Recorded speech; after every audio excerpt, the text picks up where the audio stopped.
Inter college के प्रधानाचार्य प्रफुल्ल कुमार मिश्रा जी मौजूद हों। आइए जानते हैं इनसे कॉलेज के प्रगति के बारे में। प्रफुल्ल कुमार मिश्रा जी, विद्यालय को आगे बढ़ाने में आपका क्या सहयोग रहा है? हमने 19 अगस्त 2021 को विद्यालय में प्रधानाचार्य पद पर चार्ज लिया है। उसके बाद निरंतर ही हमारे विद्यालय में छात्र संख्या में वृद्धि हुई। पहले कम थी, लगभग 1000 छात्र, उससे ज़्यादा इम्प्रूव हुए। हमारा रिजल्ट भी बहुत अच्छा रहा। हमने जो कम पैसे में जो भी काम हो सकता था वो थोड़े बहुत हमने काम कराए।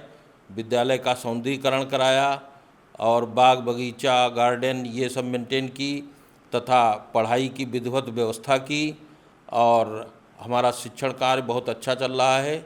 इस वर्ष जो है हमारा हाई स्कूल का रिजल्ट लगभग 89% है और इंटर का 85% रिजल्ट रहा है और लगातार हमारी वृद्धि हो रही है।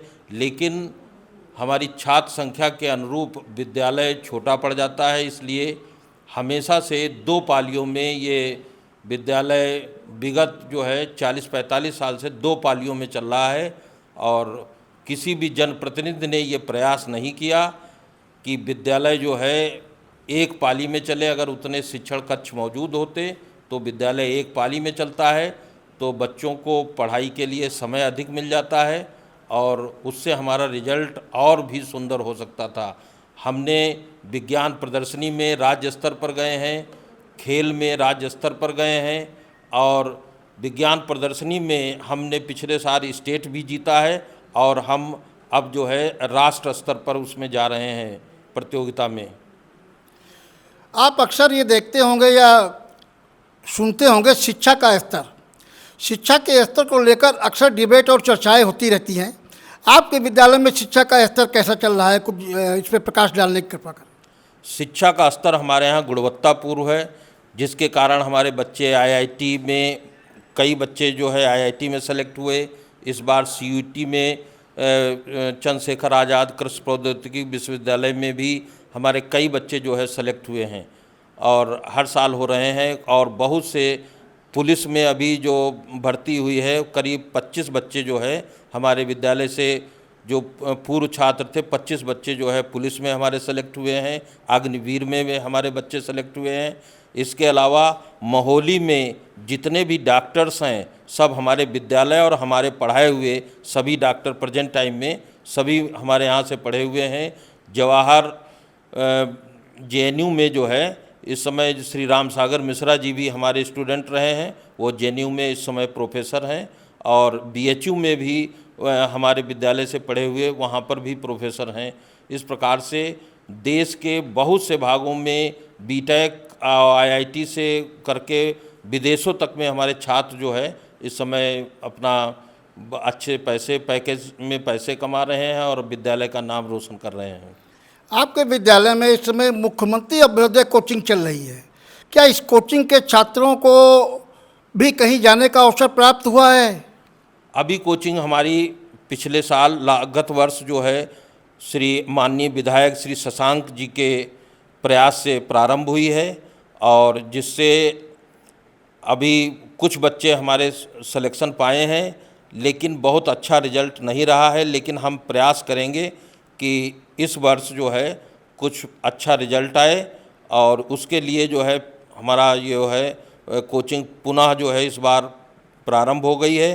केवल नीट और आईआईटी वाली पढ़ाई कराई जा रही है इस समय और यूपीएससी की पढ़ाई इस समय नहीं हो पा रही है और गुणवत्तापूर्वक कोचिंग भी जो है चल रही है। उसमें अधिकांश बच्चे जो है हमारे विद्यालय के हैं और इससे हमारा इंटर का रिजल्ट भी जो है काफ़ी जो है अच्छा रहा है और बहुत से बच्चे हमारे विज्ञान के विषयों में विशेष योग्यता लेकर उत्तीर्ण हुए हैं। आपके विद्यालय को कभी कोई सहायता राशि नहीं प्राप्त हुई है, जिसके कारण मैंने देखा है विद्यालय की छतें बहुत जर्जर हैं। माननीय मुख्यमंत्री योगी आदित्यनाथ जी का ध्यान आपके विद्यालय की तरफ गया। जिलाधिकारी के अथक प्रयासों से आपको 1,50,00,000 रुपए की धनराशि आवंटित हुई है। इस धनराशि से आप विद्यालय में क्या क्या कार्य कराएंगे? देखिए, हमारे विद्यालय लगभग 1953 में स्थापना हुई थी जो हमारे इसके शुगर फैक्ट्री के मालिक सेठ किशोरीलाल जी थे, उन्हीं के प्रयासों के द्वारा, और तब से अब तक जो बिल्डिंग थी वो चल रही थी, लेकिन बिल्डिंग अब जर्जर हो चुकी थी। तो इसके लिए हम लोग बहुत प्रयास करते रहे इधर उधर, लेकिन तब तक मुख्यमंत्री जी ने प्रोजेक्ट अलंकार की एक योजना की कि उसके अंतर्गत एडेड में ऐसे विद्यालय जिनका 75 वर्ष पूर्व हो गए हैं और उनको इस योजना का लाभ दिया जाए।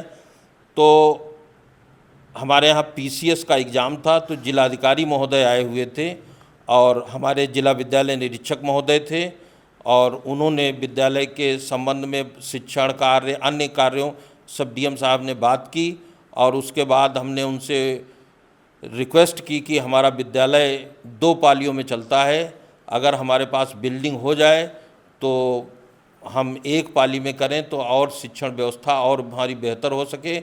इसलिए उन्होंने तुरंत जो है जिला विद्यालय निरीक्षक महोदय को निर्देशित किया और कहा इस विद्यालय को जो है प्रोजेक्ट अलंकार में शामिल कीजिए और शासन से जो है पैसा दिलवाइए। और उसके बाद हम जो है लगभग हमारे पास 37.5 लाख रुपए लगभग हमारा विकास फंड में था।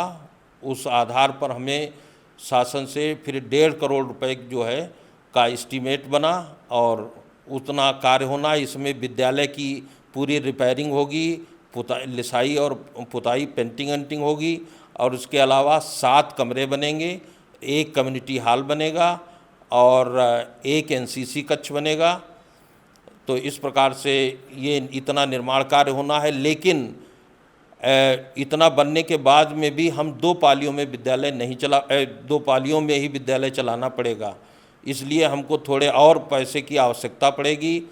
माननीय शशांक त्रिवेदी जी जो विधायक हैं, उनका विद्यालय से बहुत लगाव रहता है, और हमारी उनसे भी बात हुई है, क्योंकि अब विकास फंड में हमारे पास उतना पैसा नहीं बचेगा।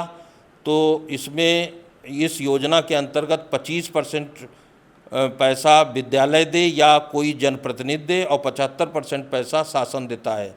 तो अगली जो ये कार्य होने के बाद हम विधायक जी से मांग करेंगे, और उन्होंने कहा देने के लिए उन्होंने आश्वासन दिया है कि हम 50 लाख रुपए तक देंगे, जिससे हमें जो है लगभग 2 करोड़ रुपए का लाभ जो है विद्यालय को होगा। उसमें हमारे फिर जो है कमरे, जितने हमारे पास जगह और ज़मीन पर्याप्त है, और उससे हमारे जो है पर्याप्त कमरे बन जाएंगे, और जिससे हमारा विद्यालय 1 पाली में चलेगा, और फिर जो है हमारा विद्यालय और उच्चीकृत हो जाएगा और गुणवत्तापूर्ण हो जाएगा, जिससे हमारा रिजल्ट सुधरेगा, छात्रों की संख्या भी और बढ़ेगी, हमारे पास शिक्षक भी हैं और सारी व्यवस्थाएं हमारे पास हैं बाकी सब। लेकिन ये बिल्डिंग की कमी होने के कारण जो है और रिपेयरिंग न होने के कारण हमें मजबूर हो जाते हैं। हमारे करीब 7 सेक्शन जो है समझ लीजिए वो बरामदों में मैट पर बैठते हैं और ज़मीन में बैठ करके ही पढ़ाई कर शिक्षण कार्य करते हैं, जिससे अच्छा भी नहीं लगता है और उस प्रकार से हम शिक्षा नहीं दे पा रहे हैं। तो ये अगला हमारा मिशन माननीय विधायक जी के प्रयासों से सफल होगा। और एक बहुत बड़ी बात है, इस विद्यालय के पूर्व में निकले छात्र छात्राएं जो कि आज देश ही नहीं बल्कि विदेश में रह रहे हैं, और विद्यालय के बारे में जानने की उनकी उत्सुकता बनी रहती है।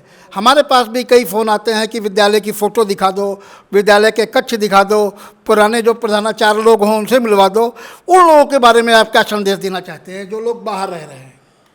अब जो भी हमारे विद्यालय से निकले हुए पुरातन छात्र हैं और पूरे अपने देश में और दूसरे देशों में सेवाएं दे रहे हैं, हमारा उनसे निवेदन है कि विद्यालय के लिए वो जो भी अपना आर्थिक सहयोग दे पाएँ तो दें, तो विद्यालय और ऊंचाइयों को जो है विद्यालय हमारा छुएगा और जो हमारी आवश्यकताएं हैं उनकी पूर्ति की जा सकती है। इसके लिए हम पुरातन छात्र सम्मेलन एक आयोजित करना है और वो हम अक्टूबर या नवंबर में करेंगे, तो उन लोगों को आमंत्रित करेंगे। ये थे हमारे साथ कसक इंटर कॉलेज के प्रधानाचार्य प्रबल कुमार मिश्रा जी। एक हमें और विधायक जी से जो है, माननीय विधायक जी से हमारा अनुरोध, विनम्र अनुरोध है कि हमारे विद्यालय में जो पीछे खेल का मैदान है और एक ये रेलवे स्टेशन रोड पर जो हमारा प्लाट पड़ा हुआ है, यहाँ पर कई वर्षों से विगत हमने जो प्रधानाचार्य पद का चार्ज लिया उसके पहले से लोगों ने अतिक्रमण कर रखा है जो विद्यालय की जगह है। इसके लिए हम लगातार प्रयासरत हैं, लिखा पढ़ी कर रहे हैं, लेकिन अभी तक कोई सफलता नहीं मिली है।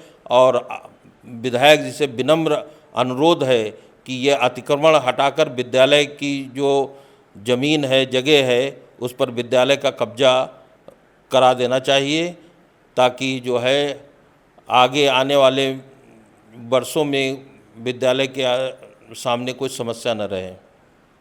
ठीक है, धन्यवाद। प्रधानाचार्य जी और रह गया है। मैं आपसे जानना चाहता हूँ, जो कॉलेज की प्रबंध समिति कमेटी बनती थी, वो स्वर्गीय रामरतन सिंह के दिवंगत होने के बाद से भंग पड़ी है। लगभग 2004 में ये कमेटी भंग हुई थी। लगभग 21 वर्ष हो रहे हैं, अभी तक आपके कॉलेज की प्रबंध कार्यकारिणी नहीं बनी है। इसके बारे में आप क्या कहना चाहेंगे? जब हमारे प्रबंधक श्री रामरतन सिंह जी 25 जून 2004 को दिवंगत हो गए थे, उसके पश्चात प्रबंध समिति का चुनाव हुआ था और फिर कुछ डिस्प्यूट के कारण मामला हाई कोर्ट में पहुंच गया और हाई कोर्ट से स्टे होने के बाद अब तक प्रबंध समिति विद्यालय में नहीं बनी है। और उसके बाद 2021 में शासन के द्वारा विद्यालय में प्राधिकृत नियंत्रक नियुक्त कर दिया गया है, जिनकी देखरेख में विद्यालय का कार्य सफलतापूर्वक चल रहा है। क्या विद्यालय को कमेटी की आवश्यकता है या नहीं है? विद्यालय की कमेटी को बहुत आवश्यकता है, क्योंकि एक सिस्टम होता है एडेड विद्यालयों में, उसमें प्रबंधक और प्रबंध समिति के सदस्य होते हैं, जो विद्यालय की संपूर्ण देखरेख का उत्तरदायित्व उनका होता है। प्रधानाचार्य केवल शिक्षण कार्य तथा अन्य विद्यालय के कार्य देखते हैं, और अगर प्रबंध और प्रबंध समिति बन जाती है तो उससे हमारे विद्यालय का और भी विकास संभव होगा। क्या हाईकोर्ट में, जैसा आपने बताया, स्टे चल रहा है, क्या इसके आगे की कुछ प्रक्रिया की जानकारी आपको है?